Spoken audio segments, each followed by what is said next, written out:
Fala galera, beleza? Renato Moreira aqui, direto do canal K9TCG. É isso aí galera, hoje eu vou estar trazendo mais um vídeo pra vocês do tema rulings e regras, né? Pra tá dando uma ajuda aí pra galera, principalmente a galera que tá começando, que tem muitas dúvidas, ou aquele cara que até joga direto, mas joga mais casual, ou joga mais na local, né? E sempre gera essa dúvida, né? Então hoje o tema vai ser rulings, invocação inerente. Então eu vou estar explicando para vocês o que é invocação inerente, como você identifica que é uma invocação inerente e as cartas de negação, como que elas agem, né? Quando é inerente, quando não é, entendeu? Porque a galera tem muitas dúvidas na escrita, né, das cartas. Então hoje eu vou estar abordando esse tema aí para vocês, que eu tenho certeza que todo mundo que quando começou a jogar Yu-Gi-Oh! Teve essa dúvida. E até hoje você vai jogar com um cara, para você explicar pro cara o que é uma invocação inerente é difícil, entendeu? Você explica, o cara não entende. Aí você explica, o cara não entende. Aí você chama o juiz explica, aí o cara fica meio assim. Ele aceita, mas não entendeu. Então é complicado. Então é um desafio até para mim estar explicando isso. É a segunda vez que eu tô gravando o vídeo, porque eu me embananei na explicação e eu preferi gravar de novo, né? Então, sem mais enrolação, vamos lá. Invocação inerente, né? É uma invocação que não provém a partir de um efeito. Ou seja, é uma invocação que acontece sem nenhum efeito ser ativado. Ou seja, não está ativando nenhum efeito. Simplesmente você está invocando. Entendeu? Então isso é uma invocação inerente, né? A gente tem bastante monstros de main deck que são invocados dessa forma. Mas, né, eu vou estar explicando de uma forma bem básica. Para começar do zero mesmo. Vamos lá. Eu vou colocar um cenário aqui. Vamos supor que eu quero invocar um Link 2, né? Que pede 2 monstros. Então eu tenho 2 monstros no campo, certo? Aí beleza. Aí eu vou lá, tiro os 2 monstros e faço minha invocação Link. Aí eu te pergunto, eu ativei algum efeito para fazer essa invocação? Não. Simplesmente eu tirei os monstros e fiz uma invocação Link. Eu não ativei nenhum efeito. Então, desta forma, uma invocação Link, né? Ela é uma invocação especial do tipo inerente, porque não proveio de nenhum efeito, certo? Mesma coisa com os monstros pêndulo, com os monstros XYZ, né? Vou dar uma... Por exemplo, lá, eu tenho 2 monstros level 4 no campo e eu quero fazer, sei lá, um Bagusca, que pede 2 monstros level 4, né? Simplesmente, né, eu tô ali na minha fase principal, vou invocar um Bagusca. Eu junto 2 monstros e coloco o Bagusca em cima, né? Eu ativei algum efeito? Não. É a mesma coisa do monstro Link. Eu fiz uma invocação especial, certo? Uma invocação XYZ, que é considerada especial, e também é do tipo inerente. Por quê? Porque não proveio de nenhum efeito. Então, é basicamente isso, tá? Aí agora já começa um pouquinho as dúvidas, né?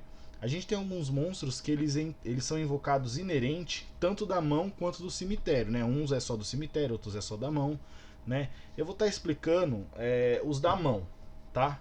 Os da mão aqui para dar um entendimento melhor para vocês. Eu vou dar um exemplo aqui, um monstro chamado Pancatrops, né? A galera deve conhecer o Pancatrops. O efeito dele é o seguinte, tá? Só vou falar o trecho que interessa aqui, para não estar alongando muito o vídeo. Se o seu oponente controlar mais monstros que você, você pode invocar esse monstro por invocação especial da sua mão. Ponto. Então, esse trecho, ele termina com um ponto final. Então, no caso, ele é uma invocação. Eu vou fazer uma invocação inerente. Simplesmente eu falo assim, ó, especial. Entendeu? Vamos supor que o meu oponente tem um Borreal Savage, por exemplo, que uma vez por turno ele pode negar, tirar um contador dele e negar um efeito de monstro meu, no caso, vamos supor. Nesse caso ele não consegue negar o efeito do Pancatrops, porque é inerente, eu não trigo nada, eu não gero uma chain, entendeu? Simplesmente eu falo, ó, tô fazendo uma invocação especial aqui do meu Pancatrops, né? Isso foi inerente, tá? E agora eu vou dar um exemplo de um que não seria inerente, que é invocado da mão, para você estar entendendo. Deixa eu ver aqui.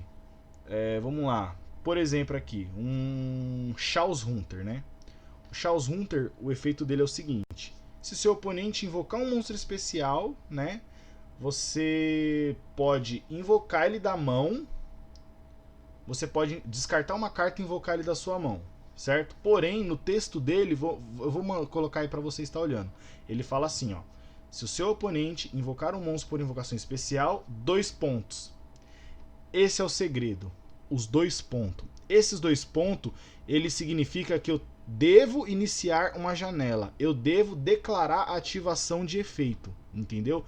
Então, esses 2 pontos é o que diferencia do efeito do Pancatrops, que simplesmente ele fala: se o seu oponente tem mais monstros, você pode invocar ele por invocação especial. No caso do Chaos Hunter, ele tem esses 2 pontos. Então, esses 2 pontos, ele fala que você tem que estar gerando uma chain. Então, você está declarando ativação, aí, se eu não me engano, você descarta uma carta, né? Aí seu oponente poderia negar com o Burrel Savage, por exemplo. Ele fala: ó, vou dar efeito do Burrel Savage aqui, vou negar o seu monstro, tá? Vou negar a ativação do seu efeito. Aí ele conseguiria negar, né? Diferente do Pancatrops, que eu só falo especial. Eu vou dar mais um exemplo aqui, tá? Vamos lá, o Cyber Dragon. O Cyber Dragon, o efeito dele é o seguinte: se o seu oponente controla monstros e você não, você pode invocar esse monstro da sua mão por invocação especial. Ponto. No caso, ponto final, certo? Agora eu te pergunto, é uma invocação inerente ou é uma invocação proveniente de um efeito? Ela é inerente, entendeu? Simplesmente cumpriu as condições ali, eu não tenho que declarar nenhum efeito, eu só baixo ele da minha mão e falo: invocação especial, certo? Aí eu vou dar um outro exemplo aqui contra, né? No caso, Multifaker Altergeist. O efeito dele é o seguinte: quando uma armadilha é ativada, 2 pontos. Tá vendo esse 2 pontos? Esse 2 pontos, nesse trecho que vai realizar o summon dele, está dizendo que eu tenho que ativar o efeito dele e ver se meu oponente tem resposta, que ele pode estar negando a ativação do efeito dele. Então esses 2 pontos é o mais importante. Aí, se ele deixar resolver, aí eu vou lá e invoco por invocação especial. Então, espero que vocês tenham entendido, né? Os monstros de main deck, como é que funciona, né? Quando ele é inerente e quando ele não é inerente. O segredo é o ponto, se acaba com ponto final e só tem vírgula entre, né? Ou se tiver um 2 pontos entre nesse trecho, significa que você tem que trigar o efeito dele. E isso tira ele de ser inerente, certo? Agora a dúvida aumenta, né? A gente tem as negações de summon, né? Que a gente tem a Solemn Warning, a gente tem a Solemn Strike, a gente tem a Solemn Judgment, a gente tem até o Thunder King Raiô, que nega especial summon, né? Eu vou começar falando da Solemn Warning, tá? A Solemn Warning é o seguinte: o efeito dela é o seguinte: quando um ou mais monstros seriam invocados, aí tem uma vírgula, né?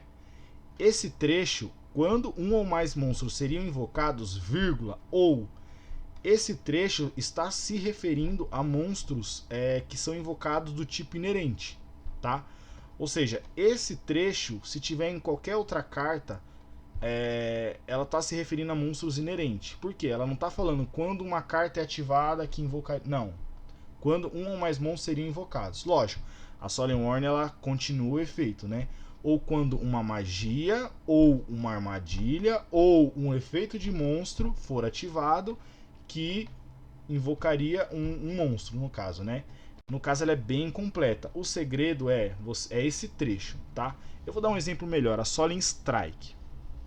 A Solemn Strike, meu Deus do céu, quando que você tá jogando, você invoca seu monstro, o cara nega com a Solemn Strike, mas o seu monstro não é inerente, gera muita dúvida, né? Vamos lá, a Solemn Strike ela é o seguinte, ela fala assim, ó: quando um ou mais monstros seriam invocados por invocação especial. Aí ela tem uma vírgula ou um ou, né, na frente, que é a mesma coisa. Esse trecho só se refere a monstros invocados do tipo inerente. Lembra que eu falei? Quando um ou mais monstros seriam invocados por invocação especial, vírgula, ou tiver um ou na frente. Isso só se refere a monstros que estão sendo invocados do tipo inerente. Ou seja, se eu fazer um link, eu posso negar a invocação com a Solen Strike. Se eu for invocar um Pancatrops, eu posso ativar Solen Strike e negar a invocação. Um Cyber Dragon, eu poderia ativar Solen Strike e negar a invocação. Por quê? Porque a Solen Strike ela só nega invocação inerente. Porque é exatamente do jeito que eu falei nesse trecho. Cartas desse tipo só nega invocação inerente, né? Agora, vamos supor, eu ativo aqui Monstro que Renasce. Uma carta bem conhecida, né? Aí beleza, aí o seu oponente fala, tá bom, pode resolver. Aí você fala, tá, vou invocar esse monstro por especial do meu cemitério. Quando você põe o monstro no campo, o cara ativa uma Solen Strike e quer negar sua invocação. Não é assim que funciona, tá? Nesse caso, a invocação foi proveniente de um efeito. Então é assim, eu tô ativando aqui, ó, Monstro que Renasce. Você vai negar? Você vai ter alguma ação? Não. Então você já está concordando que o summon vai ser realizado. Por quê? Porque ele é proveniente do efeito, né? Ele não é um summon inerente. Por quê? Porque tem um efeito sendo resolvido. Após o efeito ser resolvido ou durante ele ser resolvido, o monstro vai ser invocado. Então, quando resolver essa chain, você não poderia ativar uma Solen Strike, por exemplo, que ela só nega os monstros inerentes. Tem o Thunder King Raio também que veio na minha memória. Eu acho que você pode tributar ele e negar um especial summon. Só que você pode negar tipo um monstro que renasce? Não. Por quê? Porque ele não especifica. Ele só fala, quando um monstro for invocado, especial summon. Já era. Então nesse caso, ele só vai invocar monstros do tipo inerente. Que eu já expliquei como é que funcionam os monstros do tipo inerente. Bom, galera, é isso aí. Era isso que eu tava querendo dizer pra vocês. Espero que tenham entendido. Galera, mano, se inscreve, galera. Dá uma força aí, meu. Eu dou um maior trampo da porra aí, velho. Procuro regra, converso com o juiz, pra trazer um conteúdo pra vocês. Eu queria muito, de coração, velho, chegar a 300 inscritos antes de acabar o ano. Mas tá difícil, a galera, não sei. É conteúdo pra vocês, cara. Não custa nada, entendeu? Dá uma força aí, velho, de coração mesmo, mano. E é isso aí, galera. Tô indo nessa, até o próximo vídeo. Valeu!